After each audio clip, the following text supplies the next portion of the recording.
find ourselves doing a sound check for many hours yesterday. A new skill. Great. Well, welcome everybody. Thank you so much for coming to the Center for Justice and Law today for Constitution Day. And thank you so much for being willing to be panelists to have this conversation. This question of how we think about governance seems extremely timely, and we're really grateful for the time you've put here. So I'm Valentine Cadieux. I use she, her pronouns, and I'm this year's director for the Center for Justice and Law. And we're really excited to launch this year's program. We'll get to meet the new fellows in the center and also great youth and student leaders around campus. I'm going to start today with a land acknowledgement that Hamline spent last year developing. Hamline acknowledges that the land on which we gather and refer to as Minnesota is the traditional and unceded territory of the Dakota and Ojibwe. We pay respect to the members of not only those tribes, but others as well, both past and present, and their continuing relationship to their ancestral lands. A land acknowledgement serves as a formal declaration that recognizes and respects the unique and enduring relationship which exists between Indigenous peoples and their traditional territories. Making this recognition expresses gratitude and appreciation to those whose territory we reside on and honors the Indigenous people who've been existing with and on the land from time immemorial. This long-standing history is significant as land acknowledgements do not exist in past tense or historical context. Colonialism, appropriation, and genocide have relevant real-time realities. We need to build mindfulness regarding the source of our present land privilege, understand the long-standing history from which it comes, and seek to reconcile our place within both the history and our present future. And this is really relevant to us because the current theme is environmental justice in the next 2-year trajectory, picking up where we left off in the spring with refugee and migrant health and mental health. It's picking up on that really relevant and related question of environmental justice, and particularly how people who've been displaced from land are building relationships with land and environments in places to which they have moved. So this will be off screen, so we'll do it at the end of today's program. But one of the theme books that we're working with this year is Rubio Orozco Santos's Inventos Míos, and it comes with this wonderful,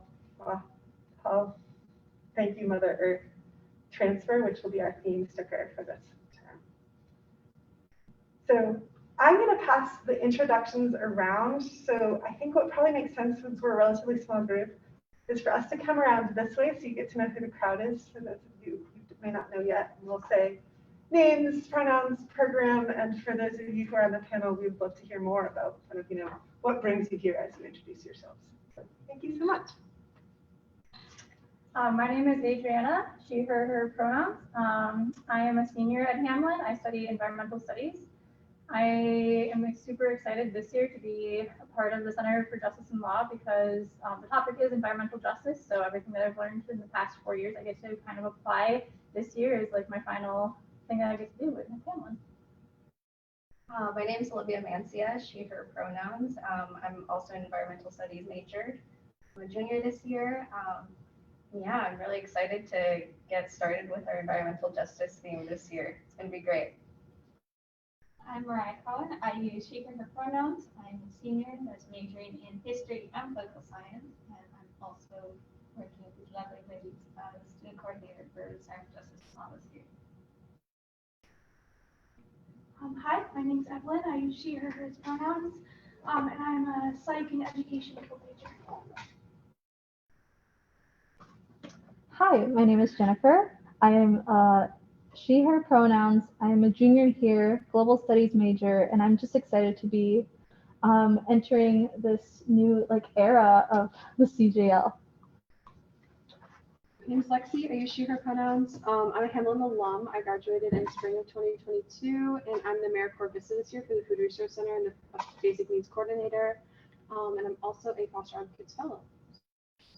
My name is Kaden. I use she, her pronouns. I'm a senior this year, and I'm involved mostly in food justice and kind of youth advocacy. I do a lot of student org leadership with Feature Brain. I've done some external stuff with Hamline kind of outwardly with other universities regarding food justice. And I've done some work with kind of like women and non-binary uplifting in political leadership positions. So kind of all over the place. My name is Julian Hullaby. My pronouns are they, them. I am a business management major and a political science major. I'm kind of all over the place on campus. Currently this year, I'm a board member on Ignite. I also am an intern at the Food Resource Center, but past on campus, I have also kind of been around with the newspaper, the Oracle, also Hamline Indigenous People Society.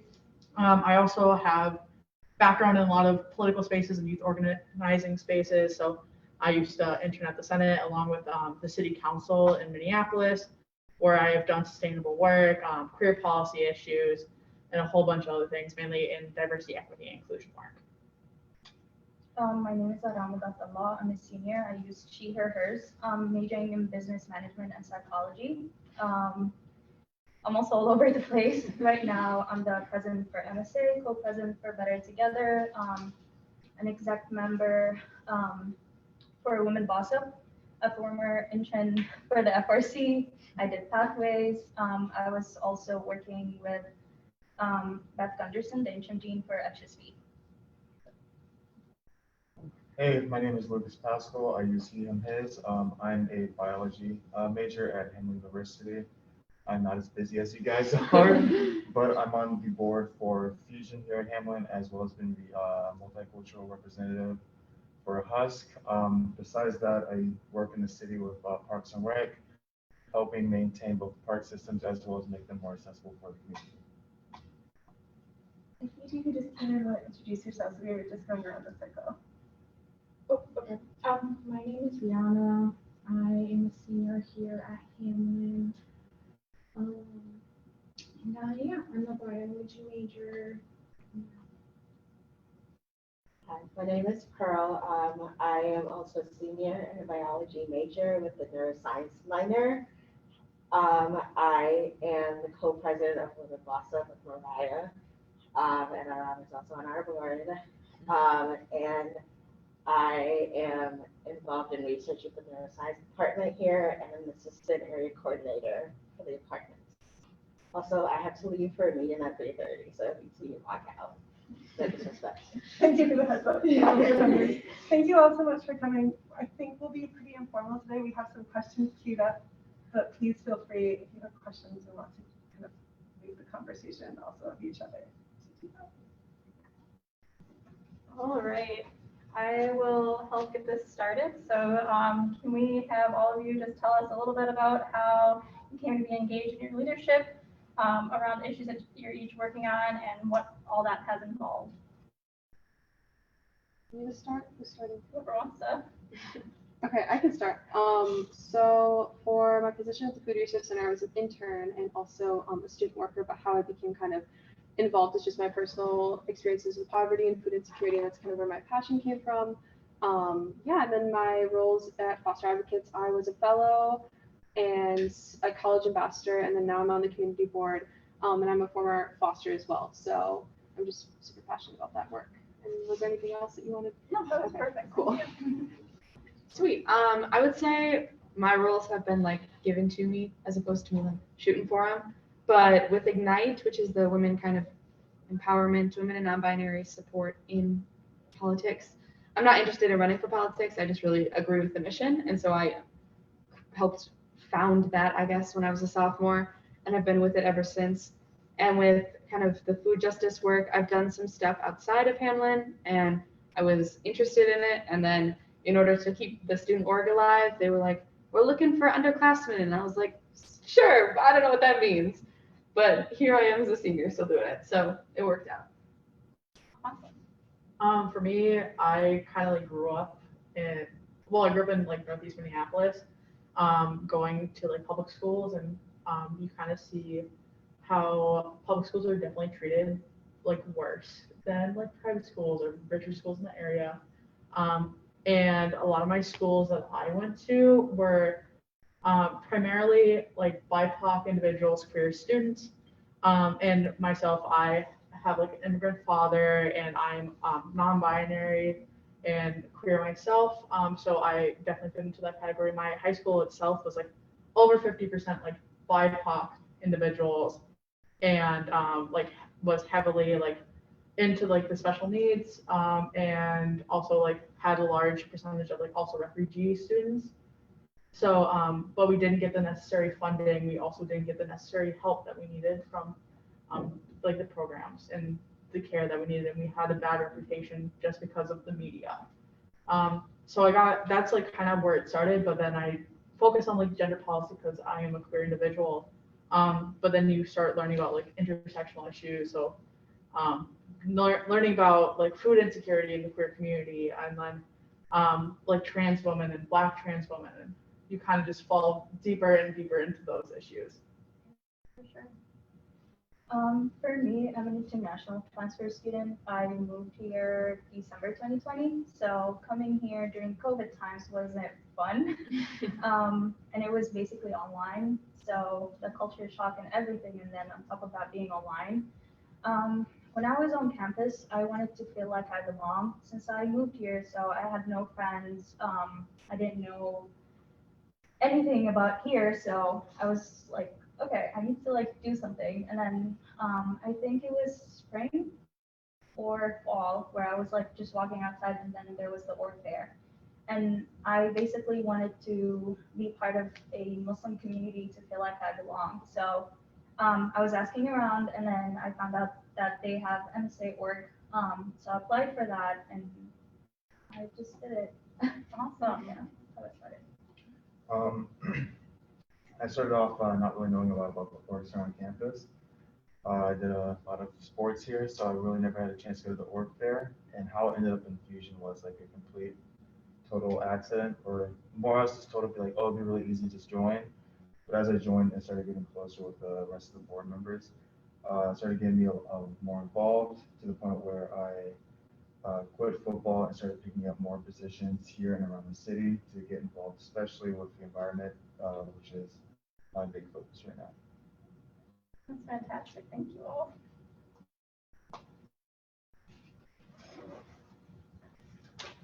We'll be getting us started with our next question. Also for this question, if anyone has anything to say, please, you're more than welcome to. It's an open conversation.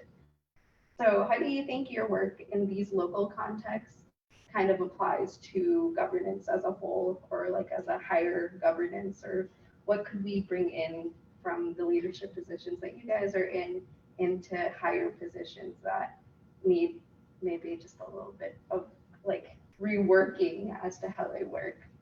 Can I add a little piece of context as you consider this question too? Because part of what we were really inspired by when we picked up this mandate to cover Constitution Day was this research that we read about the way that the Constitution itself was built from the Haudenosaunee Confederacy Great Law of Peace. And I feel like this is a story that needs to be told more, because some of the people that are held up as the founding fathers and originators of this document that is, you know, the Constitution, capital C, were incredibly involved in Indigenous diplomacy, and they had brought, you know, they had been involved in lots of learning, co-learning for decades with people from the Indigenous community who had existing rules, but they said, oh, this kind of is what we're trying to do to differentiate ourselves from the monarchies of Europe. And it was about consent of the governed and how it was that rules could be as sparse as possible. I mean, when you look at this charter, really the only relevant line in some ways is that, like 4 lines from the bottom, it says, from time to time, such bylaws as they may deem proper and necessary for government of said institution. So I think kind of on this question of like, how do you see what yourself doing? Like, how can that change the way we do governance with a big G? That was kind of what inspired us to ask this. And I was supposed to say more about that at the beginning. So thank you for giving me the opportunity. I can jump in. I'm on the end, so that might screw with it. Something I'm interested in at Hamline, not that I'm doing as an org or kind of as a student leader. I'm really interested in conflict resolution, going for my conflict certification. I'm also I did an internship prior, and I'm doing a current internship to get certified to mediate in the state of Minnesota. And that plus my experience with like in high school and then all through college of like basic needs work puts me in like the place of, why are we not working on this in a alternative fashion, because there's a lot of conflict over how to handle like poverty lines and all sorts of kind of ethical issues about how we're handling that sort of thing. And so it's intriguing to me to look at that and say, well, how could it be handled if we approached that conflict in a different way, which is not really something we talk about as of now, but maybe in the future. I think relating to like local communities and government as a whole, I'll kind of talk about like my role at Foster Advocates. Kind of like the role of the child welfare system is to basically surveil families and punish them by punitive measures. So I think that just the practices of it are inherently harmful, and then also just relate to the bigger government in general, because all of these are backed up by policies that have been written by government, by policymakers. So I think that, I don't know, and then they translate to local communities because each county has different ways that they do things, and it's not like a holistic thing. It's like you have to basically go to a certain county to get lucky to have a good outcome.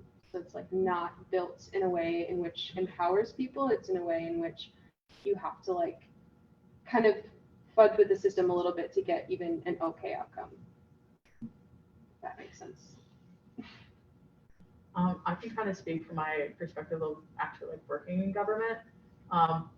That being said, you do not need to work in government to make change to your government. So I was lucky enough to like work in the Minnesota office for Senator Tina Smith, where I was able to like work with like policies and outreach reps. And with that, what I found really important while doing like policy work, because I'm really focused on like public policy, is pushing for that intersectionality and the spaces that they don't look at. So for example, I had to do a presentation at the end of the year where I was talking about the Minnesota House bill for like the edibles. And I was talking about things that they wouldn't even like think about, like veteran aid, Medicare, even like synthetic marijuana, which in certain communities affects people more drastically than marijuana, and like marijuana overdoses isn't really even a thing. So pushing for legislation that actually affects people, especially in poverty or BIPOC communities, is really important, and that's what I found really is important. And then also in my work, also I make more change in my local communities. So even like going out and like talking to them and seeing what people need on a one-to-one basis is really important. Even like not as a title, like that invisible leadership is really important. I'll just jump off of that. I just like talking about having your voice heard. I feel like a lot of times, especially when you start getting to the big G government, they have very little clue what people like us are going through, or even what our experiences are.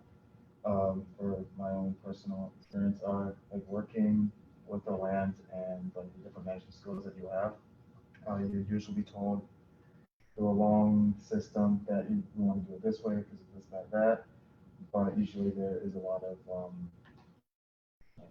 frankly, just from my experience this summer, a lot of culture, or like the people that are living there have been doing it this way for hundreds and hundreds of years. And now that they have more modern uses or modern ways to do it, they're trying to change it, or even though it might not be for the best and they don't completely understand why it's been doing this way for a while. You describe when you say your experience this summer, will you give a little bit more context? I'm sorry. So No problem. this summer I worked in Hawaii with nonprofits. So a lot of those was getting in touch with the cultural leaders of different areas, and they would have a different they would have a project that they're trying to get done. So for one was helping clear land and excavate a archaeology site that goes all the way back to the 1800s. And originally what they're trying to do was grow coffee on that the land. And thankfully, nonprofit was able to buy it and start this archaeology project. Thank you. I just thought that that interaction between, right, especially different land stewards, is an interesting contrast of the laws of property that we usually think of as big G government. Honestly, for me, I think of it in a very simple way, as in like small change matters. Because basically my whole entire life I had to like push, being a Black Muslim woman, I had to like push to do just daily normal stuff without getting hate or whatever. So basically to like not give up and like always make your voice heard and try to advocate for people like you or other people too. So I hear a big theme on all these different projects everyone here is doing in local issues and local governments. And I wonder if that changes your perspective on how you think about politics as a whole, because when people think of constitution and law and elections, people go national in their minds. So I wonder if your work in these various issues locally changes your perspectives and how you think about government in general. I'd say for me, absolutely. Foster advocates I think they co-wrote or sponsored a bill for Minnesota to have all fosters go to college for free. And Hamlin's actually participating in that. So all state college have to opt in, and then private colleges can opt in or opt out depending on whatever. So I think that has been like amazing. They couldn't do it at the big G government level, but they were able to do it in Minnesota. So like it just shows that like even though it's just in one state, like that impacts like thousands of people, and that's pretty awesome. So yeah. That actually reminded me, Hamlin sent myself and another student to the Minnesota legislators to, I guess, like talk about basic needs and get, right now, prior Minnesota had kind of a grant for public institutions that we were hoping to kind of expand to private institutions with like a hunger-free campus push. And I had not really anticipated that with much success because private institutions are treated so differently in like large scale, big G government, but it was like middle G government. And we were able to actually, like I had a one-on-one conversation with someone who I did not know her, but she was like, oh my gosh, tell me all about it. And I was very intimidated, but it was very personable once you like had a conversation. So I feel like there's more change to be had if you bring local government accessibility up as opposed to trying to change big G government. You can shoot for like small G. I'm not gonna do like the whole political science thing of like we need national government, whatever. But for me personally, I'm actually like really focused on local government and like nonprofits. That's what I want to do when I like finally graduate, whatever. For me, I definitely agree. More change can happen in local government and local communities because that's where your constituents are, that's where people are, and that's where you can build those connections. Your people and the constituents are directly there. You can directly contact them. And for those local, like city council members, representatives, it's so easy for you to go, well, not, I wouldn't say so easy, but it is easier to go talk to them in those local communities and get an understanding what's happening and what their needs are. And if something needs to happen, like you can go there.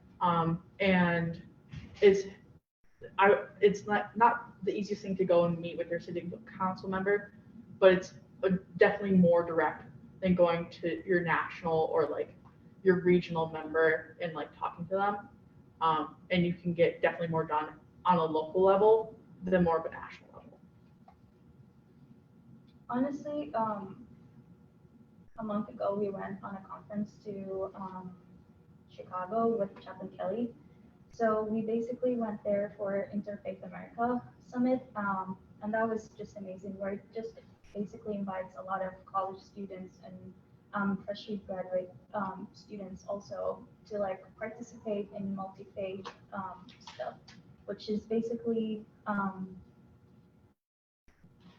that's us restarting Better Together on campus, which is going to help a lot of people to have a very open, respectful space.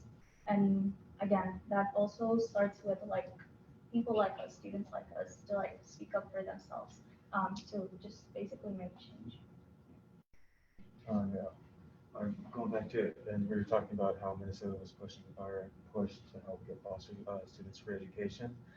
just makes me think about how many larger voices can be heard at the small level. I think it's been very clear just this year about how far behind our national government is at the highest levels. But at the same time, we have to be very cautious and we have to be very deliberate with what we're doing. Because if you look at states like Florida and legislation they're passing, they were not going in the direct direction, but especially with like Minnesota recently this year, gives me a lot of hope that a lot of good work can be done. We just have to keep pushing and keep like moving forward.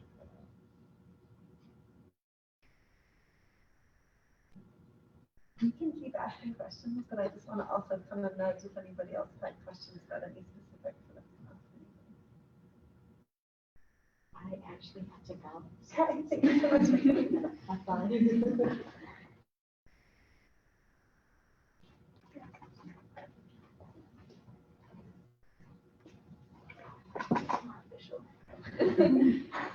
So what kind of support for all the efforts that you've described, all the things you're doing, could the campus community provide and also the community at large? What are the things that we should know about as you're going about the various things that you do in your work? I can start again. So there's not really like a group on campus or like an office or like really anything targeted towards former foster youth. Just for some context, only 3% of former foster youth actually graduate college and 1% even go on to go to professional school. You're more likely to become incarcerated, dead, or houseless than actually attend college, which is a pretty insane statistic. So I just think that while this was pushed and Hamline opted in, which is amazing, and I'm really happy about that. I think that Hamline could do a little bit more in trying to specifically target those students on campus, especially as they hopefully will attend and it will rise, because obviously a huge reason why a lot of fosters don't go to college is because of expenses and poverty and houselessness. So like, and tuition and housing is covered in that, but like mental health support and all those things and feeling like you belong in a community is a huge thing, I think. I'm gonna have a hot take for a sec. I'm working with the basic needs, like with the FRC and how that has evolved, and then with other like student affairs offices and things. I would definitely say a thing we have had a lot of support with is that kind of communicative, like community building work. Funding is always an issue, and that is an issue that we are still facing with a lot of basic needs work on campus. But there's a lot of like emotional support. So like there's the circles, the awareness, the people who talk about it and are comfortable talking about it have definitely increased since freshman year or even since sophomore year when I originally started working kind of more on that specifically. So I've seen that as a big improvement with just like campus life and socializing and building that sense of community. But there's still other means we could be working towards in other facets. I'm going to take your hot take and raise you two hot takes. The first one, so as student leaders, we don't get compensated correctly for our time and efforts. For example, last semester, I was probably working over 20 hours a week, probably more than that. And for the Oracle, I was getting paid, but that was like definitely under minimum wage for my time and efforts. And I know people that work the same that get paid less than that, or that don't even get paid. And for student workers, they don't, like some people don't even get paid at all or get paid like hardly anything. So it's important for the university to value their student workers here, especially that this university would not run correctly without student workers or student leaders. So that's one. The other thing is that I also, as a queer student and knowing that this university has a large queer population, I have not been fully like in like classes. I have been misgendered, I have been misnamed, and in certain, like even when spaces are labeled as LGBT accepted, it does not feel that way all the time. And even some like organizations that are multicultural, it does not feel that way. So it's important that we, even though that training is mandatory for student leaders, it's important that it gets seen through. And also if higher ups and admin are not teaching it the correct way, or if they don't know it themselves, they get retaught that information correctly. Adding to that, I think people on campus need to be heard. And after being heard, we need follow-up. Because that's basically all we need, because if you're gonna listen to me and do something about it, I would need follow-up. Just regular follow-up emails. Also, for one of my positions, I'm the only exec member doing all of the work. And then when I reached out to my supervisor and everything, it was basically them saying that they can't have more people on the exec board because they can't pay them. So again, funding. Yeah. I guess I'll just piggyback off your guys' takes. All 5 years I've been here, I've been very frustrated with where like our funding, especially out of the institution, be very transparent with where we're sending our money. Like I only know from the Oracle that the Drew innovations cost $8 million, just under $8 million. But I don't know where that money went. Like I know what like restrooms. I like to see like what the money breakdown is for the school, because like as we're seeing right now, we have a student worker shortage. We have a shortage of workers who are working in Anderson. And personally, I would like the campus to be back to what it was, at least my freshman year, where you had like the late night grill, and I don't know, it just actually felt like college. And it feels like we're being somewhat robbed of that because we can't find the funds to properly pay people in the college. And a really quick note off of Julian's point was, as a supervisor, the FRC does not pay interns because the FRC is so underfunded, which is a separate issue.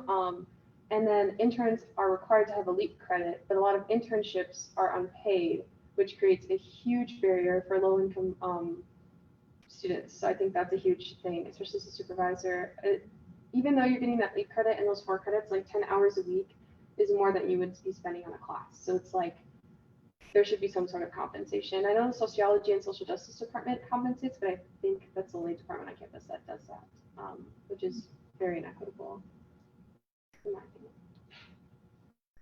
And that's a great example of a place where, and I don't know how the endowment came to be, but there's an endowment for that. Yes. And it strikes me that one of the really good uses of a space like the Center for Justice and Law is as a workshop space to figure out like where are some of the places where we could create collective governance of some pools of money to think like how would we fund things if we had the capacity to do that? And with we I mean like staff and students and faculty all working together to try that out as kind of like a policy lab, and to bring people in from, there's just such a move in the nonprofit world, as I know many of you know, toward consent-based governance that works much more like what the Haudenosaunee Confederacy works to try to have equals who are at a table trying to use their assets and not spend them on war, which is kind of like brought up the Great Wall of Peace. So I think as we think about this year, we're kind of in the brainstorming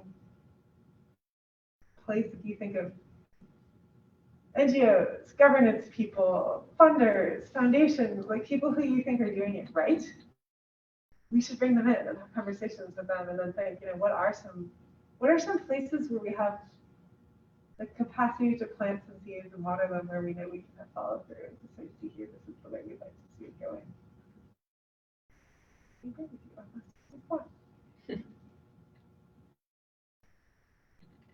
So I think those are all the questions that we had asked for that we were planning.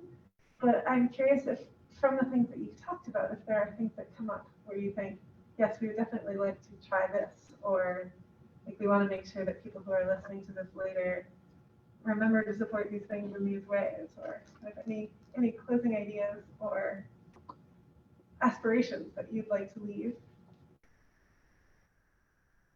I think with like our remarks of like how campus can like improve and change, it's like I kind of listen to the students because the students are like who the campus is serving, and they're the ones that the campus is like pertaining to. And when it comes to like investing in the future, whatever, that's not what we're worried about right now. We want to be here. We're here for a reason. We want to get an education. We want to have the best time possible. But if we are bringing our concerns, it's because we're advocating for ourselves and probably other students. And it's because we care about our education, and we're here for a reason. So any admin that hears our concerns, we want them to be taken to heart. I would also pop in following the kind of be sure to listen to who you're working with. That applies to all governments, but also be inclusive in the conversations we're having. I recognize that me saying that is a little ironic, but I truly do believe that some of the conversations that have been happening aren't as inclusive as they could be. And so I think if maybe there's a way we could pull in more groups, whether that's outside groups, whether that's different groups of students, that would be a really a more beneficial way to utilize like your efforts, your wonderful hard team effort to be more impactful, I would say, on campus. When you say that, are there particular groups you have in mind? I can get you some names, Okay. for sure. We will take it seriously. No worries.